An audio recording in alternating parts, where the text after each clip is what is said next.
ኦርቶዶክሳዊነት ማለት ዝም ብሎ መኖር ነው።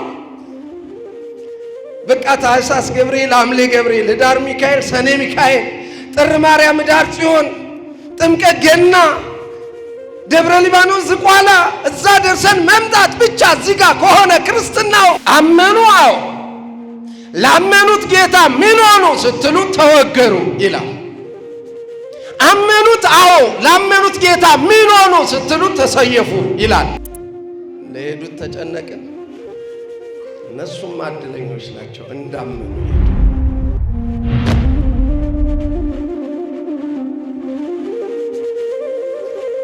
ያዕቆብ እንዴት ነበር አንገቱ የተቆረጠው? እስጢፋኖስ እንዴት ነበር በመሃል ከተማ ላይ በድንጋይ የተወገረው? ማቲያስ እንዴት ነበር ዓይኑን አውጥተው ሳር ያበሉት? ቶማስ እንዴት ነበር ቆዳው የተገፈፈው? አብሶ ለብዙዎቻችን ለክርስቲያኖች ብቻ አይደለም፣ ክርስቲያን ሆነን አገልጋይ ለሆነው ጭምር ተኝተናል።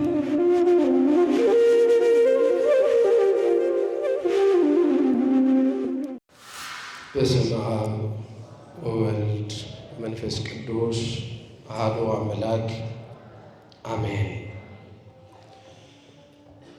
በኪሩቤል ላይ የምትኖር አለቆች ያሏቸው ሰራዊተ መላእክት ዘወትር ቅዱስ እያሉ የሚያመሰግኑ የዘላለም አምላክና አባት የእናታችን የድንግል ማርያም ብቸኛ ልጅ መድኃኔ ዓለም ክርስቶስ ኢየሱስ ሆይ በኃጢአትና በድካመ ሥጋ በጨረስነው ዕድሜያችን ላይ ይህችን ሰዓት ስለጨመርክልን ክብርና ምስጋና አምልኮና ውዳሴ ከምድር እስከ አርያም ቸር ከሚሆን ከሰማያዊ አባትህ ከአብ ከባሕርይ ሕይወት ከመንፈስ ቅዱስ ጋር በአንድነት ለአንተ ይሁን።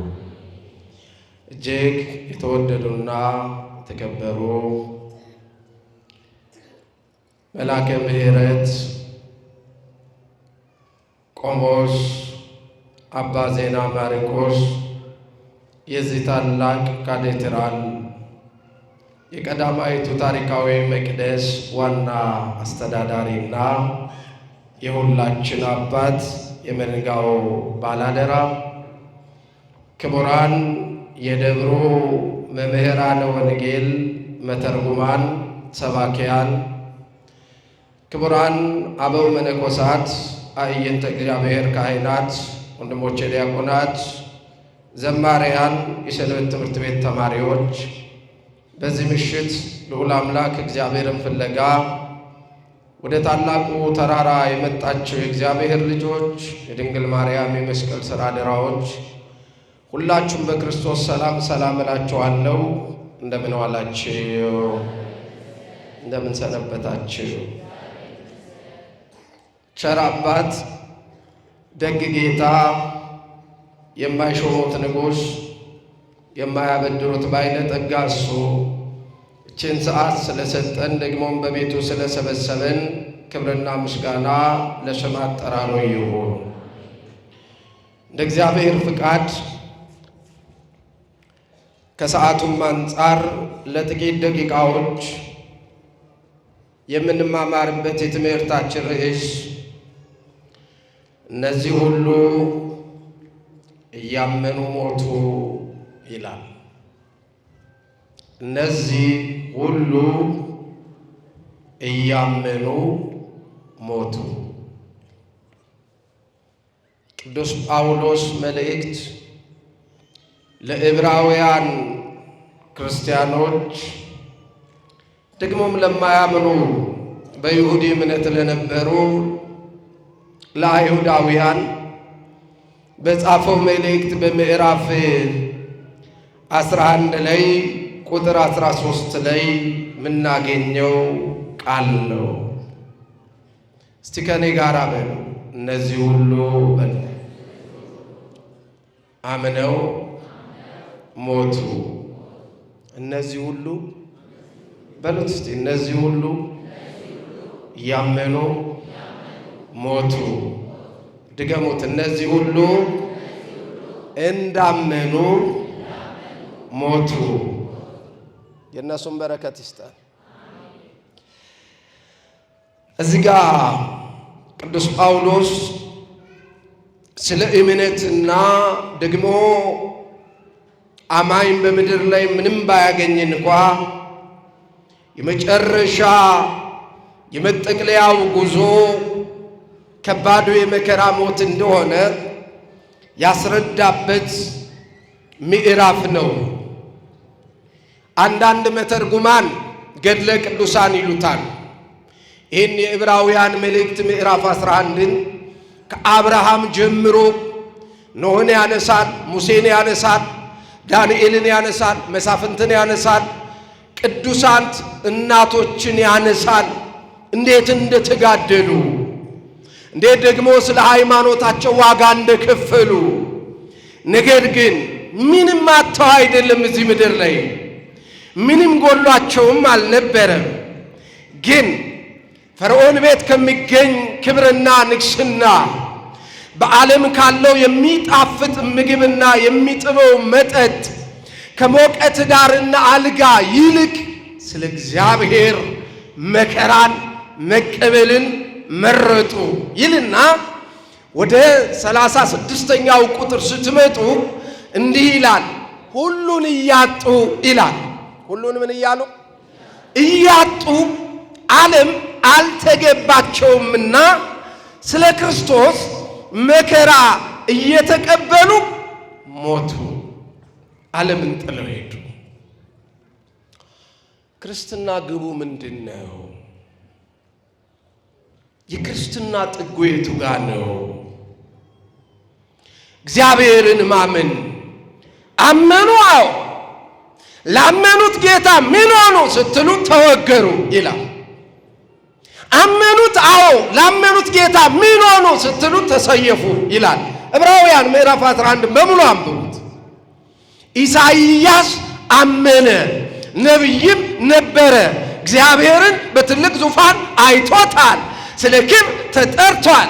የሥላሴን ምስጋና ቅዱስ ቅዱስ ቅዱስ ተብሎ ሲሰለስ ሲቀደስ ያየ ኢሳይያስ መጨረሻ ላይ በመጋዝ ተሰነጠቀ። ዳንኤልስ ወደ አንበሳ ጉድጓድ ተጣለ። አናንያ አዛርያ ሚሳኤልስ ወዴት ወደቁ? እንደው የነሱ ቃል እቺ አሁን በዚህ ዘመን በጣም የምትሰራ ቃል ናት። ይህን ቃል በልባችን መንፈስ ቅዱስ ይጻፍብን። በጣም ተጠንቀቁ። ቅዱስ ጳውሎስ ኤፌሶን 5:16 ላይ ሞኞች አትሆኑ ዘመኑን ዋጁት ይላል። በጣም ዋጁት።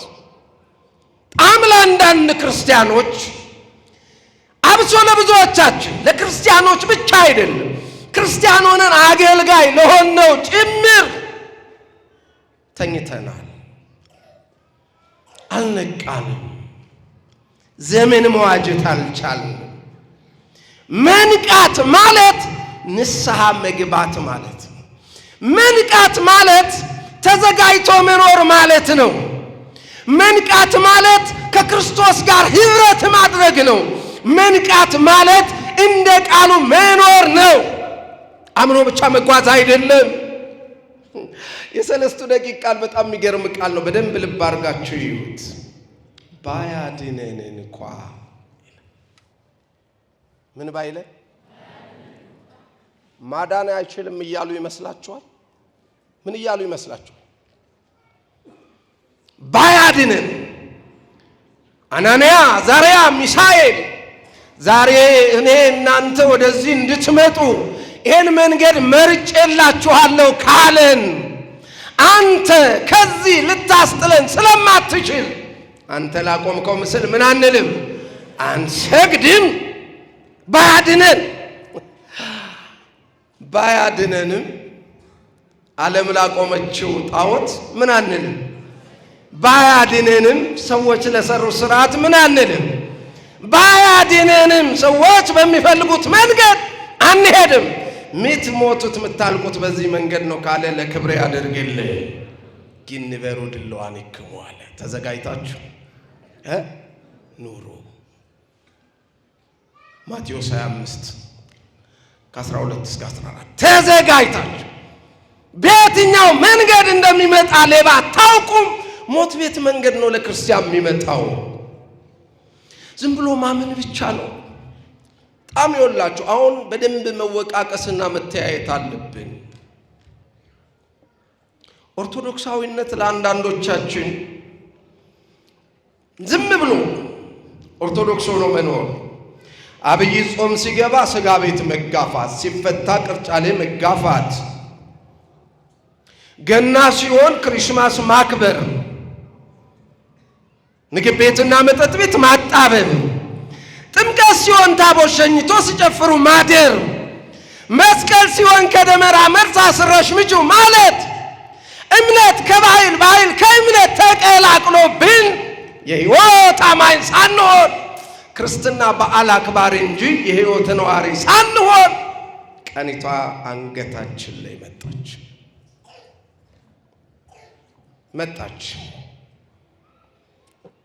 በጣም ተቃረበች። ዓለም ላይ ምን እየተከሰተ እንዳለ ምን ይመስላችኋል? ምንድነው ዓለም እየሆነች ያለች? ዓለም ልትጠፋፋ በታላላቅ መሳሪያ ጎራ ይዛ እየተፋለመች ነው። ሌሎቹ ዓለማት ይጨራረሳሉ። ግብረ ሶዶማውያን ሰፊውን ስራ ጀምረዋል። ኢሉሚናቲ ዓለም ላይ በሰፊው ተለቋል፣ ፍቃድ አግኝተዋል። የአውሬው መንፈስ ወይም ሰባቱ የአውሬው ቀንዶች ራሶች የተባሉት ሰባቱ አርእስተ ኃጣውእ ወይም ሰባቱ የኃጢአት አይነቶች ምድር ላይ እየተደገሙ ናቸው። ምን የቀረ ነገር አለ? ምን ቀረ? ሰባቱ የአውሬው ራሶች ማለት ምን ማለት ይመስላችኋል? ሰባት ቀንዶች ሲል ቀንድ ማለት ራስ ነው፣ ስልጣን ነው። በመጽሐፍ ቅዱስ ሲተረጎም መግዣ ነው፣ ስልጣን መግዣ። ሰባቱ የአውሬው ራሶች ማለት ሰባቱ አውሬው ዓለምን የሚቆጣጠርበት መንገድ፣ ኃጢአተ አዳም፣ ቅትለተ አቤል፣ የአዳም ኃጢአት፣ ሕገ እግዚአብሔርን መተላለፍ፣ ከመቅደሱ መውጣት፣ ብዙዎች ካህናት፣ መነኮሳት፣ ዲያቆናት፣ ሰባኪያን፣ ዘማሪያን ሁሉ አማኙ ቆራቢው ከመቅደስ ከገዳም አታርግ የተባለውን እያረገ ሃይማኖቱን የለወጠ የክህደት ጸበለስ እየቆረጠ የሚወጣበት ዘመን ፍጻሜያችንን ያሳምረው። ቅትለተ አቤል፣ የአቤል መገደል። ሁለተኛው የአውሬው ራስ ወንድም ወንድሙን ምን ያደርገዋል? ገለዋል። እንዴና አይደለም ምሩቅ አስኬደን እንደ ሀገርስ ምናየው አይደል? ማን ማንን ነው እየገደለ ያለው? ጦርነቱስ ማን ከማን ነው እየተዋጋ ያለው? ጣሊያን መጣችን ወይስ ደርቡሾች መጡብን? ወይስ ኦቶማን ቱርኮች ዛሬ ተመልሰውኛል ሊወጉ መጡ? ማንን? እርስ በርሳችን በአንድ አውድ ላይ ወንድም ወንድሙን የሚገልበት ዘመን፣ ስለ ገንዘብ፣ ስለ ስልጣን፣ ስለዚህ ዓለም ሐሳብ፣ ስለ ተራው ነገር አንዱ አንዱን እየገደለበት ያለበት ሰዓት። ጥቅመ ሰናዖር የባቢሎን ግንብ፣ እግዚአብሔርን መፈለግ፣ ምድርን ትቶ መሄድ፣ ወደ ላይ መመራመር። ዓለም ዛሬ ሁሉንም ነገር ትታ ወደ ላይ ለመውጣት ደግሞም ሰማይ ጨረቃ ላይ ራሷን አግኝታ ለመኖር የምትሮጥባት ዓለም ብዙዎች 20 ሚሊዮን 30 ሚሊዮን ዶላር እየከፈሉ ወደ ላይ ሄደው ለማየት ብዙዎች ቀጠሮ ይዘዋል። እኛም ሀገር የቅርብ ጊዜ ትዝታችን። አራተኛው ኃጢአተ ሶዶም። የመተንተኛው ጊዜ ስለሌለ ነው። ሌላ ጊዜ እዚህ ያሉ መምህራን ከኛ የተሻሉ ስለሆኑ ይነግሯቸዋል። ኃጢአተ ሶዶም ወንድ ከወንድ ሴት ከሴት ጋር የሚጋባበት፣ ሰው ከሰው አልፎ ከእንስሳ ጋር እንኳ በዝሙት እስኪወድቅ የደረሰበት ኃጢአት።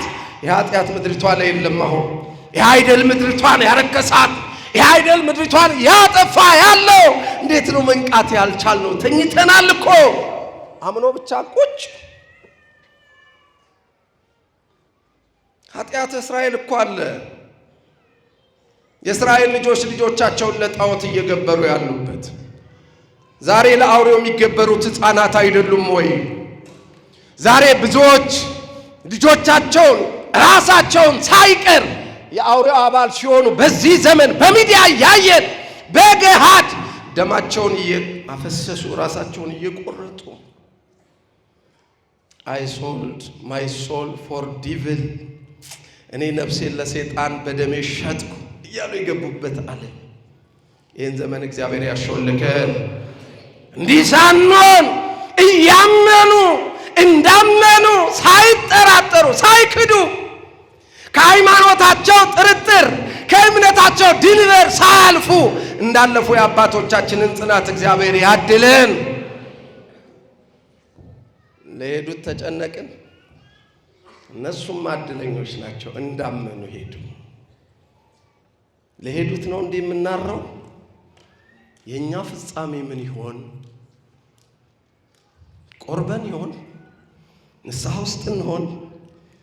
ኦርቶዶክሳዊነት ማለት ቆይ ክርስቲያን ማለት ምን ማለት ነው? ወንድሞቼ እህቶቼ እየሰማችሁ ነው? እየሰማችሁ ነው ወይ? እግዚአብሔር ይስማችሁ። እንድንፈራ እንድንደነግጥ እኮ አይደለም ማወራችሁ፣ እንድንጸና እንድንነቃ ነው። እንደ ኦርቶዶክሳዊነት ማለት ዝም ብሎ መኖር ነው። በቃ ታኅሳስ ገብርኤል፣ ሐምሌ ገብርኤል፣ ኅዳር ሚካኤል፣ ሰኔ ሚካኤል፣ ጥር ማርያም፣ ኅዳር ጽዮን፣ ጥምቀት፣ ገና፣ ደብረ ሊባኖስ፣ ዝቋላ እዛ ደርሰን መምጣት ብቻ እዚህ ጋር ከሆነ ክርስትናው ወደ ቁርባኑ ፈቀቅ ካላለ ወደ ፍቅር፣ ወደ ይቅርታ፣ ወደ ንስሐ ዕለት ዕለት ወደ መጸለይ ደግሞም ለእግዚአብሔር ራስን ወደ መስጠት ጠጋ ካላለ ክርስትናችን ምን ትርጉም አለው? ቅዱስ ጳውሎስ በዚህ በፊልጵስዩስ መልእክቱ ምዕራፍ 1 ቁጥር 28 እስከ 29 በጣም የሚገርም ቃል ይናገራል። በስሙ ልታምኑ ብቻ ሳይሆን ስለ ስሙ መከራ ልትቀበሉ ለዚህ ተጠርታችኋል። ይሄ ማረጋገጫው። ውዳሴ ማርያም ምጸልዩ እስቲ ውዳሴ ማርያም ምጸልዩ ከፍ አድርጋችሁ ማጸልዩ ብል ይሻላል መሰለኝ። እሺ ተውት። እሺ ጸሎታችሁን ወላዲተ አምላክ ትቀበለው። ግን የሐሙስ ውዳሴ ማርያም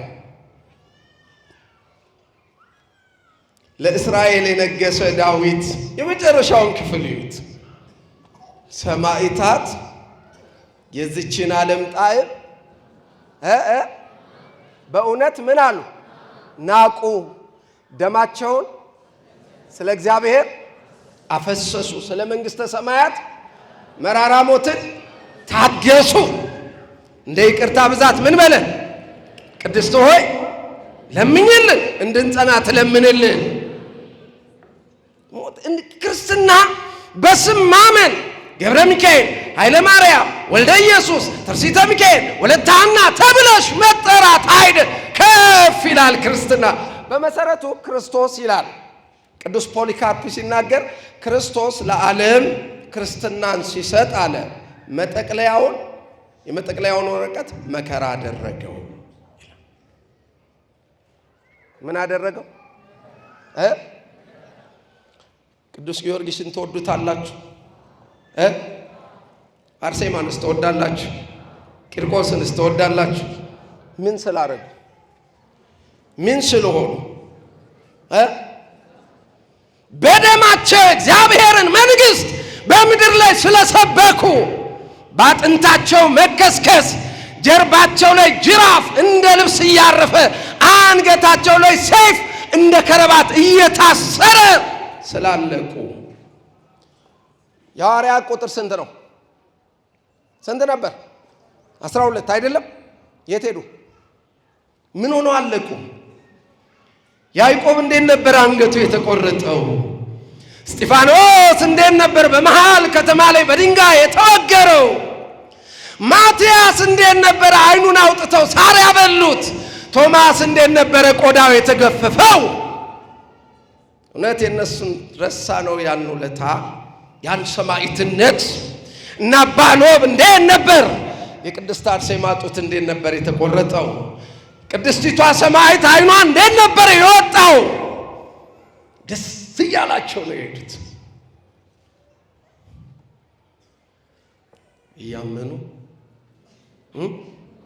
እያመኑ ሞት።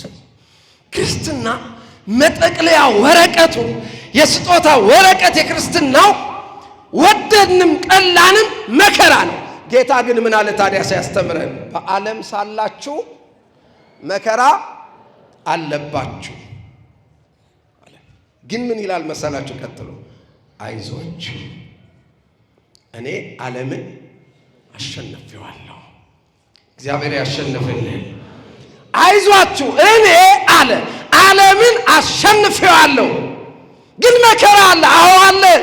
ሰይፍ አለ። አዎ ረሃብ አለ። አዎ ጥም አለ። አዎ ስደት አለ። አዎ እስራት አለ። አዎ እኛ እኮ ገና ምን እናንተ ብቻ እኛ ምን እኮ አሁን ተነስቼ እንደው እዚህ ጋር አንድ በስጋዊ ድክመቴ ክቡር አባታችን በልጄ ለአሁን አንድ ሳምንት ስብከት አግጃለሁ በል ራስን አስተካክል ብለው አንድ ደብዳቤ ቢጽፉብኝ አገር ይያዝልኝ ነው ማለት። ተውት መከራው፣ ተውት መከራ መቀበል። ስለ ኃጢአቴ እንኳን ስቀጣ ስመከር መቀበል ማንችል ሰዎች ሆነናል እኮ። ስለ አንድ ደብዳቤ ሀገር ይያዝልን የምንል እኮ ክርስቲያኖች ሆነናል። አባቶቻችን ግን ስለ መታገድ አይደለም ስለ ሰይፍ እንኳን ለእግዚአብሔር የታመኑ ነበሩ።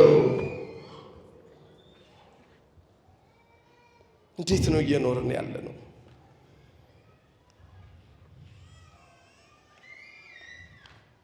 ጳውሎስ ጸሎትና በረከቱ ከሁላችን ጋር ትሁን። ጌታ ሲጠራው ምን እንዳለ ታውቃላችሁ? አናንያ የሚባለውን ሰው ጸልይለት ብሎ ያንን ካህን ሲያዘው አናንያ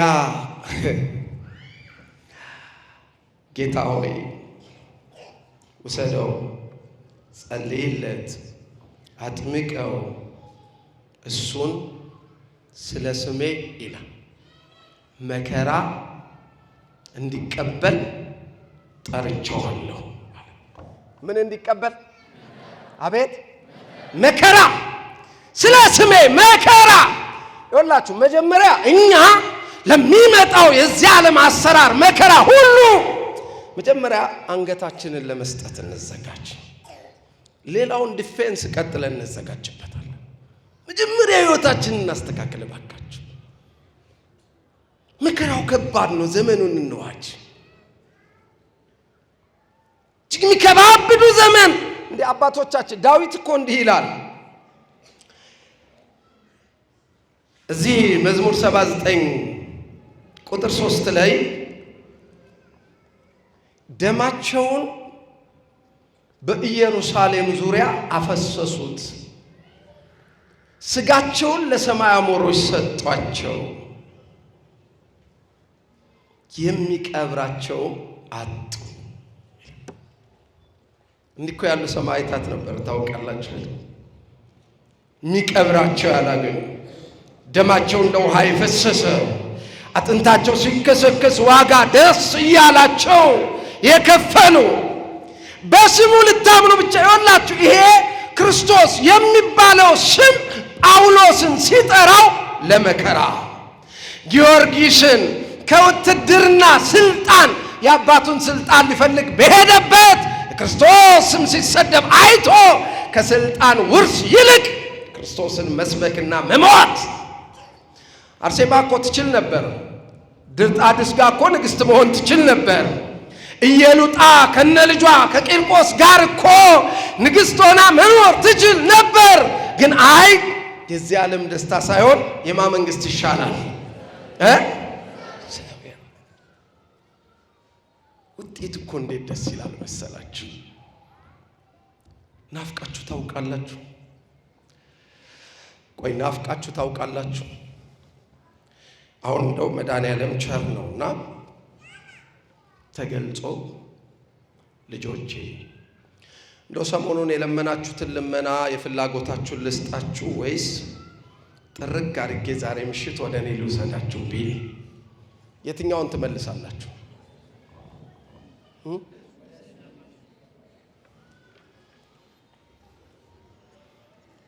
ምን አላችሁ? ወደ እሱ አይደል? ያጽና።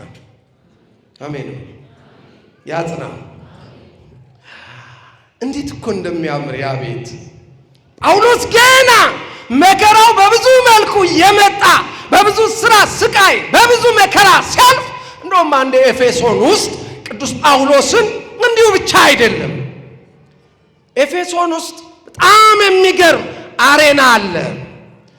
ምን ያደርጓቸዋል? የተራቡ አንበሶች ይፈቱ ይለቁባቸውና አንበሶቹ ሲሄዱ በክርስቶስ የሚያምኑትን ክርስቲያን የሆኑትን መሃል ሜዳ ላይ ለቀው እነሱ ይዝናኑባቸዋል። አንበሶቹ በጫጭቀው ይበሏቸዋል። ጳውሎስ ምን አለ? አንደኛ ቆሮንቶስ ምዕራፍ 15 ቁጥር 30 እስከ 38 ስታዩት ትንሣኤ ሙታን ከሌለ እኔ በኤፌሶን ከአንበሳ ጋር ለምን ታገልኩኝ? አንበሳን ያን ሁሉ መከራ ያሳለፈ ምን አለ መሰላችሁ? ልሄድ ከክርስቶስ ጋር ልኖር እናፍቃለሁ አለ። ፊልጵስዩስ ምዕራፍ 1 ቁጥር 23 ላይ ልሄድ ናፍቆት። ለነገሩ እኮ ታውቃላችሁ አይደል? ይቻለም በጣም አሰልችናት። እግዚአብሔር ይመስገን፣ እግዚአብሔር ይመስገን። ለምን እንዳልኳችሁ ታውቃላችሁ? ቅዱስ ሄሬኔዎስ ከሚናገራቸው ንግግሮች አንዱ እግዚአብሔር ለሰው ልጅ ከሰጠው ስጦታ አንዱ መርሳት ነው ይላል። ምንድነው? ያው የኖርንበትን 20 30 40 50 ዓመት ወደ ኋላ ሄደን የህይወቱን ድግግሞች ብናስታውሰው እናብዳለን። ታውቃላችሁ ህይወት ምንም አዲስ ነገር የላትም። ትበላለህ፣ ትጠጣለህ፣ ትነሳለህ፣ ትተኛለህ፣ ታለቅሳለህ፣ ትስቃለህ፣ ታገኛለህ፣ ታጣለህ። አንቺም እንደዛው። ህይወት ሁሌም ሲነጋ ሲመሽ በሁለት ገጽ የተሞላች ናት። በብዙ መከራ የተሞላች ናት። አንድ ቀን እንራባለን፣ አንድ ቀን እንጠግባለን። አንድ ቀን እናበድራለን፣ አንድ ቀን እንበደራለን። አንድ ቀን እንወድቃለን፣ አንድ ቀን እንነሳለን። አንድ ቀን ሰው ሞቶብን እናለቅሳለን። አንድ ቀን ደግሞ ቤታችን ሰው ተወልዶ እልል እንላለን። ይኸው ነው ያለም ኑሮ። የተለየ ነገር አለ የለው። ድግግሞሽ። እግዚአብሔር ግን ያለፈውን እየረሳን ስለሚመጣው እንድናስብ ብቻ አደረገን እንጂ ሰው ያለፈው ህይወቱን በየቀኑ ቢያስታውስ ራሱን ከማጥፋት ወደ ኋላ አይልም። እና ምን ልላችሁ ፈልጌ ነው፣ እቺ ዓለም ጣዕሟ የቱንም ያህል ብንኖርባት ከእግዚአብሔር መንግስት በላይ የሆነ ጣዕም የላትም። ስለዚህ መዘጋጀት ግድ ነው። 12ቱ ሐዋርያት 72ቱ አርድእት በቤተ ክርስቲያን ከ12ቱ አንዱ ያዕቆብ በሞት ወይም በሰማዕትነት ካለፈ በኋላ እንዲህ ብለው ነበር የመከሩት። የሐዋርያት ሥራ ምዕራፍ 14 ቁጥር 22 ላይ እንዲህ የሚል ቃል ታነባላችሁ። በብዙ መከራ ይላል። በብዙ ምን? ወደ እግዚአብሔር መንግስት መግባት ያስፈልገናል። ወደ እግዚአብሔር መንግስት መግባት በብዙ ምን መከራ። በዚህ መከራ ያጽናን መድኃኔዓለም። ፈተና ይመጣል፣ ማን ያጽናን? መከራ ይመጣል፣ ማን ጽናቱን ይስጠን? ችግር ይመጣል፣ ማን ማለፊያውን ያድለን? ቃኩን መሐይምነ እስከ ለሞታል። እስከ ሞት ድረስ ምን ያልኩን የታመንክ ሁን። ትንጋ ተገደልን በሚለው ጊዜ ሰይጣን ጊዜ እንድናጠፋ ይፈልጋል። አው ተጻፈብን እኮ። እሱንማ በምንሄድበት መንገድ እግዚአብሔር በረዳን መንገድ እንሄዳለን። ማን ያግዘን? እግዚአብሔር ሞያ በልብን። ግን በየትኛውም ህይወት ውስጥ ይሁን በክርስትናው ስንጓዝ የሚመጣው ሰማዕትነት ጸጋ ነው። መጀመሪያ ሰማዕት ለመሆን ራሱ መመረጥ ያስፈልጋል። ሁላችንም ክርስቲያን ስለሆን ብድግ ብሎ ሰማዕት የሚያደርገን የለም። እንደዛ አጠብቅ። ኦርቶዶክስ ስለሆን ወይም ክርስቲያን ስለሆን ሰማዕት ሆን እንደዛ አይደለም። የእያንዳንዳችን ሞት ይለያል። ግን አሟሟታችንን ያሳምረው። በመጨረሻው የጸና ክርስቲያን፣ የሚያልፍ ክርስቲያን፣ ጠንካራ የሆነ የሚራመድ ክርስቲያን፣ ተራማጅ 1 2 ብሎ በጽናት የሚያልፍ አማኝ ያስፈልጋታል። ዛሬ ቤተ ክርስቲያን የቁጥር ብዛት አይደለም፣ ጥራት ያስፈልገናል፣ ጽናት ያስፈልገናል። ጠንካሮች ናችሁ፣ እግዚአብሔር ያበርታችሁ። የጀመራችሁትን ህይወት ከፍ ያርግላችሁ። ወደ ቁርባኑ ፈቀቅ ያርጋችሁ፣ ወደ ንስሐው ፈቀቅ ያርጋችሁ። ነው ጠንካራ መሆን ያስፈልጋል። እንችላለን እኮ ግድ የለም። ሁሉ ጊዜ እኮ ጉባኤው ላይ አልዓዛር ከሞት ተነሳ እልል በሉ፣ ደሟ የሚፈሳት ሴት ደሟ ቆመ፣ በርጤሜዎስ አይኑ በራ እልል እያስባልናችሁ እኮ መሄድ ይቻላል። ግን ያ የእግዚአብሔር ስራና ተአምር እንጂ እኛንም እንዲህ ማረን ይባርከን ለማለት እንጂ ለአጽንኦት ግን ትንሽ ፈቀቅ ማለት ያስፈልጋል። ራዕየ ዮሐንስ ምዕራፍ 3 ቁጥር 1 ላይ ጥቂት 5 ደቂቃ አለች። እንዲህ የሚል ቃል አለ። በጣም የሚገርመኝ ቃል ስም አለ ግን ሞተህማል። እየሰማችሁ ነው? ስም አለህ ግን ምን ብለሃል? ሞተህማል። በዘመነ ኔሮን በጣም የሚገርም የሰማዕት ቤተክርስቲያን ብዙ የሰማዕታትን ዘመን አሳልፋለች። እንደው አዲስ ኪዳንን እንኳን ብናይ በጣም ከባባድ የሐዋርያት ዘመን በጣም ይከብድ ነበረ። የእውነት አባቶቻችን ቆዳቸው እነ ቅዱስ ቶማስ ቆዳቸው ከላያቸው እንዲህ ተገፎ በቁማቸው ክርስቶስን ስለሰበኩ ክርስቲያን ስለሆኑ በህንድ ማላባር ውስጥ ይህንን ዋጋ ከፍለው ነው ይሄዱት። የህንድ ኦርቶዶክስ ቤተክርስቲያን ዛሬ እኛ ለተክለ ሃይማኖት ያለንን አይል ፍቅር ነው ለቅዱስ ቶማስ ያላት። ማቲያስ ሐዋርያው እንዲህ አይኑን አውጥተውት በረሃብ ሲሰቃይ አይኑ ፈሶ ቁስልና ጥዝጣዜ ሲያሰቃየው አሕዛብ ሳር አምጥተው እንደ ከብት ብላ ብለው ይቀጠቅጡት ነበር።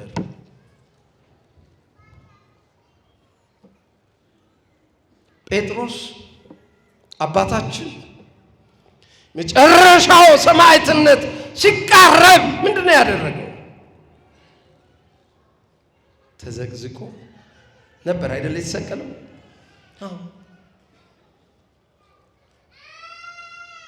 ኔሮን በጣም አደገኛው በዘመነ ሰማዕታት የክርስቲያኖች ሞት የማይገደው እንደውም ሞታቸው መዝናኛ የሚሆንለት ሰው እናቱን አጠገቡ ንግስናውን የሰጠችው የባሏን እናቱ ናት። እናቱን ቁጭ አድርጎ በሮም ምድር ላይ አሬና ላይ ዛሬ ዩቲዩብ ላይ ገብታችሁ ጎግል ብታረጉ ሮም ሄዳችሁ ልጎብኝ ብትሉ አሬናውን ነው በአመት እስከ 40 ሚሊዮን ሰው የሚጎበኘው ያን ቦታ። እዛ የትግል ስቴዲየም ውስጥ እናቱን ቁጭ አድርጎ እነዛን ሁሉ ክርስቲያኖች ሲያስጨርስ እናቱ በልቧ ጌታዬ ኢየሱስ ክርስቶስ ሆይ ለኔም እውነቱን ግለጥልኝ፣ እውነት እነዚህ ሁሉ አንተን ወደው አንተ አምላክ ከሆነ እንደዚህ የሚያልቁት እባክህ ይሄንን ፍቅር ስጠኝ ስትል ለነሱ የሚታደለው መላእክት ለሰማዕታቱ የሚያድሉትን አክሊል አሳያት ይላል። ያን ጊዜ እንዲህ አለችው፣ ልጄ አለችው፣ ይሄ ነገር ልክ አይደለም ተው አለችው። በእውነት የነዚህ ሁሉ ክርስቲያኖች ማለቅ ላንቺ ገድሻልን? አዎ። ክርስቶስን ታምኛለሽ አላት። ከሱ ውጭ መድኃኒት ከሱ ውጭም ጌታ የለም አለችው። ክብር ምስጋና ለእግዚአብሔር ይሁንና ወዲያውኑ እጇን ይዟት ወጣ ወደ ሜዳው። ለሕዝቡ ንገሪያቸው ጮኸሽ አላት። ምን ልበላቸው ስትል ቅድም ለኔ ያልሽኝን እንዲህ ጮኸች፣ ጌታዬ አምላኬ ኢየሱስ ክርስቶስ ሆይ የእግዚአብሔር ልጅ እንደሆንክ አምናለሁ። ካንተ ውጭ ጌታም ካንተ ውጭ መድኃኒትም የለም። ነፍሴን እንደ ወዳጆች ተቀበላት አለች። የዚህን ጊዜ ሰይፍ ከወታደሩ ተቀብሎ ጡቶቿን የጠባውን የእናቱን ጡት ቆረጠው፣ አንገቷንም በዛ ቦታ ሰየፈው።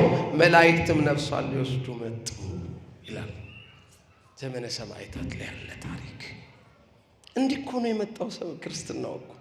ዛሬ እኛ ጋር ሆኖ ለአንድ ቅዳሴ እንቁነጠነጣለን። እኛ ጋር ዛሬ ክርስትናውን አቅልለን ይዘነው ኪዳን ላይ ተቁነጥንጠን፣ ቅዳሴ ላይ ተቁነጥንጠን፣ ንስሐ ላይ የለን፣ ስጋው ደሙ ላይ ሸሽተን፣ ትንሽ ፈተና ሲመጣ ግራ መጋባት፣ መታመስ ማለት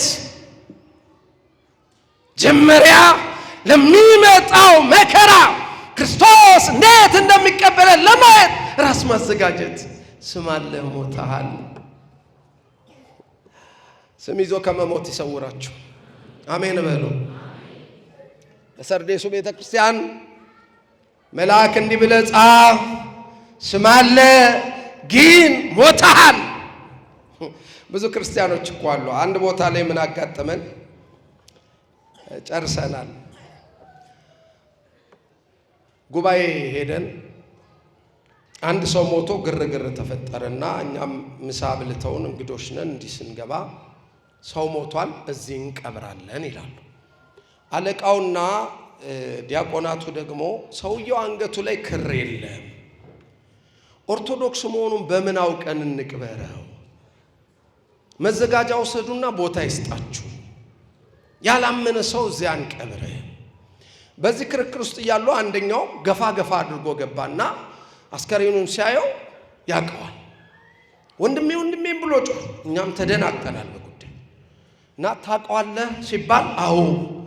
ሃይማኖቱ ምንድን ነው ሲባል እንዴ ኦርቶዶክስ እኮ ነው አለ። ኧረ አንገቱ ላይ ክር የለም ሲባል አብረን እኮ ነው የምንቅመው፣ አብረን ነው የምንጠጣው፣ አብረን ነው የምናጨሰው። የኦርቶዶክሳዊ መገለጫ ለሱ ማጨሱ፣ መጠጣቱ፣ መቃሙ ነበር። እየሰማችሁኝ ነው? እየሰማችሁኝ ነው ወይ? ስም ይዞ መሞት፣ ስሙን አምኖ መሞት እንጂ ስም ይዞ መሞት ክርስትና ውስጥ አይቻልም። ብዙ ኦርቶዶክሳውያን ዛሬ ስለ ክርስቶስ መንግስት በየሜዳው፣ በየእርሻው፣ በየቤተ ክርስቲያኑ፣ በየገጠሩ ደማቸው ይፈሳል። ብዙ ኦርቶዶክሳውያን ደግሞ የሉም። በየጫት ቤቱ፣ በየመጠጥ ቤቱ፣ በየሲጋራ ቤቱ፣ በየጭፈራ ቤቱ ናቸው ያሉት። እንዳመኑ መሄድ ያስፈልጋል፣ መዘጋጀት ያስፈልጋል። ከዚህ ውስጥ ድንገት አንዳችን ሰማዕት ልንሆን እንችላለን። ለዛ ክብር ያብቃል። መብቃቱ ብቻ ሳይሆን ጽናቱን ይስጠን። ግን ተዘጋጁ ባካችሁ። የግድ ሰማዕትነት ስለመጣ ስለማይመጣ ብቻ አይደለም። ክርስቲያን ሁሌም ዝግጁ ነው። ከቁርባን አትለዩ። ዘመኑ ክፉ ነው። እመኑኝ፣ ሚሻል ዘመን አይመጣም። ይህን ቃል ብኖርም ብሞትም አትርሱት። የአባቶቻችን ቃል ከራሴ ያልነግራችሁ። ሚሻል ዘመን አይመጣም። ሚሻል ልብ ግን መድኃኔዓለም ይስጠን። ሚሻል ነገር አናይም። ሚሻል ልብ ግን ማን ይስጠን? ዓለም ትርምስምሱ አውጣ። ምንም በቃ እከሌ እንትና አትበሉ፣ ተዉት። ይሄ የአውሬው ዘመን፣ የፍጻሜው ዘመን ለክርስቲያኖች በሰው ምንሮጥበት ዘመን ሳይሆን እንደ ቃሉ እያለቀ ያለንበት ጫፍ ላይ ነን ያለ ነው። ታመንም ሞትን፣ ሰማዕት ሆነንም ሞትን፣ ሁኔታም ሞትን፣ በአደጋም ሞትን፣ በበሽታም ሞትን። ግን ተዘጋጅቶ መኖር፣ እንዳመኑ መሞት፣ ቆርቦ መሞት፣ እንዳመኑ መሞት፣ ንስሐ ገብቶ መሞት፣ እንዳመኑ መሞት፣ እየጸለዩ መሞት፣ እንዳመኑ መሞት፣ እንደሰገዱ እንዳመለኩ ይቅር እንዳሉ መሞት ነውና አምነን ለመሞት ያብቃል። እንዳመን ለመሞት ያብቃል። ያለፉትን ሰማዕታት ነፍሳቸውን በገነት ያኖርልን። ለዚህም መከራውንም እየታጩ ያሉ ካሉ መድኃኔዓለም ጽናቱን ይስጥልን። ቤተ ክርስቲያንን ከመከራ ይሰውርልን። የሁላችንን ፍጻሜ ያሳምርልን። ይቆየን።